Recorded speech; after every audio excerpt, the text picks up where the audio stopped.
আসসালামু আলাইকুম। প্রথমেই শুনব শিরোনাম, তারপর বিস্তারিত। বিএনপির দুটি পেশাজীবী সংগঠনের কমিটি বিলুপ্তির ঘোষণা। গণপরিষদ ও সংসদ নির্বাচন একসঙ্গে চায় জাতীয় নাগরিক পার্টি। বিএনপির দুটি পেশাজীবী সংগঠনের কমিটি বিলুপ্তির ঘোষণা করা হয়েছে। সংগঠন দুটি হল association of engineers Bangladesh, agriculture association of Bangladesh. শীঘ্রই সংগঠন দুটির নতুন কমিটি ঘোষণা করা হবে। গতকাল গণমাধ্যমে সংবাদ বিজ্ঞপ্তি পাঠিয়ে এ তথ্য জানিয়েছেন বিএনপির যুগ্ম জ্যেষ্ঠ মহাসচিব রুহুল কবির রিজভী। বিলুপ্তি করা হয়েছে সভাপতি পদে থাকা রিয়াজুল ইসলাম ও মহাসচিব প্রকৌশলী Alamgir Hasin Ahmed, association of engineers Bangladesh. বর্তমান কেন্দ্রীয় কমিটি বিলুপ্ত ঘোষণা করা হয়েছে। পাশাপাশি আহ্বায়ক রাশিদুল হাসান ও সদস্য সচিব মুস্তাফিজুর রহমানের নেতৃত্বাধীন এগ্রিকালচারিস্ট অ্যাসোসিয়েশন অফ বাংলাদেশ এর বর্তমান কেন্দ্রীয় কমিটির বিলুপ্তির ঘোষণা করা হয়েছে। পাবনায় বিএনপির 4 নেতাকে কারণ দর্শানোর নোটিশ। এদিকে পাবনা জেলার সুজনগড় উপজেলায় নির্বাচন কর্মকর্তা কার্যালয়ে প্রবেশের বিশৃঙ্খলা সৃষ্টিসহ জামায়াতে ইসলামের স্থানীয় নেতাদের সঙ্গে প্রশোভন ও ঔদ্ধত্যপূর্ণ আচরণের অভিযোগে বিএনপির 4 নেতাকে কারণ দর্শানোর নোটিশ দিয়েছে দলটি। আজ গণমাধ্যমে পৃথক এক ব্যক্তিকে দলের জ্যেষ্ঠ যুগ্ম মহাসচিব রুহুল কবির রিজভী এই নোটিশ দিয়েছেন।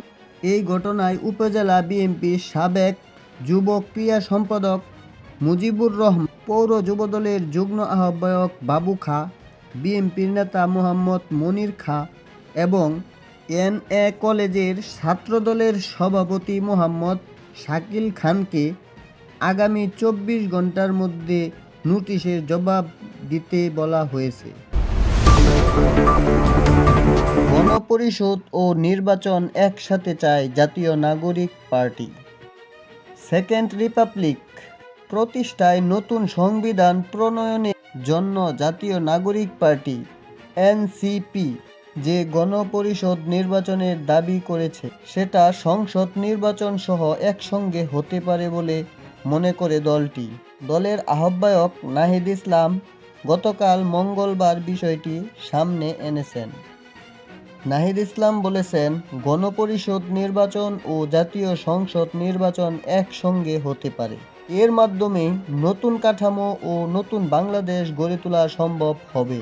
গণপরিষদ নির্বাচনের মাধ্যমে একটি নতুন সংবিধান প্রকৃত গণতান্ত্রিক প্রক্রিয়া উত্তরণে সহায়তা করবে। সকালে সাভারে জাতীয় স্মৃতিসৌধে ৭১-এর মহান মুক্তিযোদ্ধা বীর শহীদদের প্রতি শ্রদ্ধা নিবেদন করে জাতীয় পার্টির শীর্ষ নেতারা।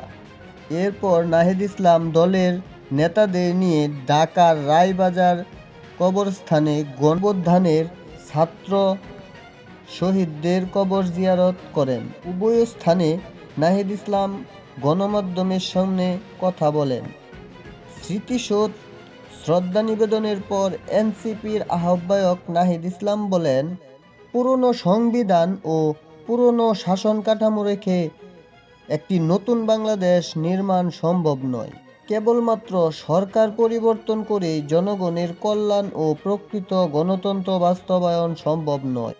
তিনি বলেন, 24-এ যে গণ অভ্যুত্থান হয়েছে, ছাত্র জনতারা রক্ত দিয়েছে, তাতে কেবল সরকার পরিবর্তন নয়, বরং শাসন কাঠামো ও সংবিধানের পরিবর্তন করে নতুন একটি বাংলাদেশের যাত্রা শুরু করতে চাই।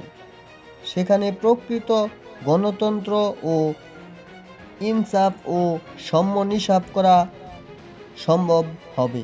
অন্তর্বর্তী সরকারের কাছে জুলাইয়ের গণঅভ্যুত্থান এবং গত 15 বছরের হত্যাকাণ্ডের জড়িত ব্যক্তিদের বিচারের দাবিতে নাহিদ ইসলাম বলেন, বিচার ও সংস্কার কার্যক্রম করে জাতীয় ঐকমত্য কমিশনের সঙ্গে দ্রুত জাতীয় সংলাপে গিয়ে আমাদের জুলাই সনদ ও জুলাই ঘোষণাপত্র বাস্তবায়ন আমরা দেখতে চাই।